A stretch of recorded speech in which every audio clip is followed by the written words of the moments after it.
হঠাৎ করে মহাপ্রসাদ তৈরি করা যায় না, বিতরণ করা যায় না, বাঁটা যায় না। যে কোনো জগন্নাথ মন্দিরে অন্নভোগ লাগিয়ে এই পরম্পরা পালন করলেও সেটা মহাপ্রসাদ হয় না। শাস্ত্রে বলা আছে 11টা স্তর পেরোলে তবে একটা দ্রব্য বা বস্তু মহাপ্রসাদ হয়ে উঠতে পারে, এবং অন্নই সেখানে মূল উপাদান।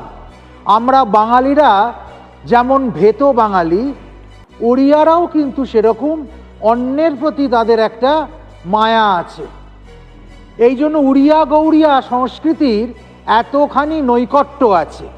প্রথম হচ্ছে চাল, যেটা ভাত বা ইত্যাদি বলছি, চাল, একদম শুকনো চাল, রাইস যেটা, এটাকে বলা হয় অমহনীয়া।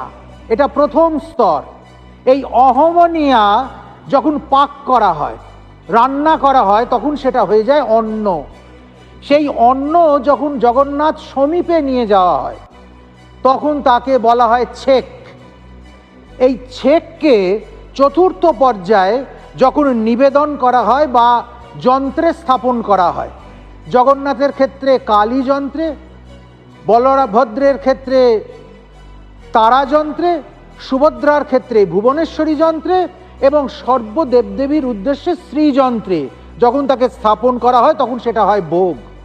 এই ভোগ যখন নিবেদিত হয় মন্ত্রের দ্বারা তখন সেইটা হয়ে যায় নৈবেদ্য। এই নৈবেদ্য যখন ভগবান গ্রহণ করেন, ভগবান গ্রহণের পর সেটা হয় প্রসাদ। এই প্রসাদ নিয়ে যাওয়া হয় বিমলা মন্দিরে। বিমলা মন্দিরে নিয়ে গিয়ে শ্রী কমলা চক্রে তাকে স্থাপন করা হয়। এই কমলা ভৈরবী চক্রে স্থাপনের পর এই প্রসাদ হয়ে ওঠে মহাপ্রসাদ। এই মহাপ্রসাদ যখন ভক্তরা হাতে নেন, ভক্তরা যখন পায়, ভক্তদের কাছে যখন উপলব্ধ হয়, তখন তাকে বলা হয় কৈবল্য। এই কৈবল্য ভক্তরা যখন গ্রহণ করেন, অর্থাৎ আনন্দবাজারে বসে যখন কৈবল্য তারা গ্রহণ করছেন, তখন তাকে বলা হয় অভরা। এই অভরা হচ্ছে নবম স্তর।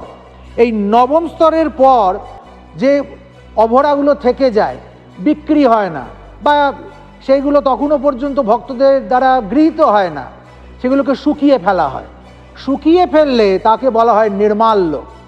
এই নির্মাল্য যখন ভক্তরা পুনরায় প্রাপ্ত করে তখন সেটা হয় পরব্রহ্ম। একেবারে স্তর পরম্পরায় একাদশ পরম্পরা পেরিয়ে গিয়ে জগন্নাথ দেবের যে প্রসাদ বা যাকে আমরা মহাপ্রসাদ বলছি, সেটা মহাপ্রসাদ হয়ে ওঠে। হঠাৎ করে মহাপ্রসাদ তৈরি করা যায় না, বিতরণ করা যায় না, বাঁটা যায় না। যে কোনো জগন্নাথ মন্দিরে অন্নভোগ লাগিয়ে এই পরম্পরা পালন করলেও সেটা মহাপ্রসাদ হয় না। এর পেছনেও একটা কিন্তু কারণ আছে এবং এর পিছনেও একটা নির্দিষ্ট তত্ত্ব আছে, যেটা মহারাজ যযাতি কেশরীর সময় থেকে শুরু হয়েছিল।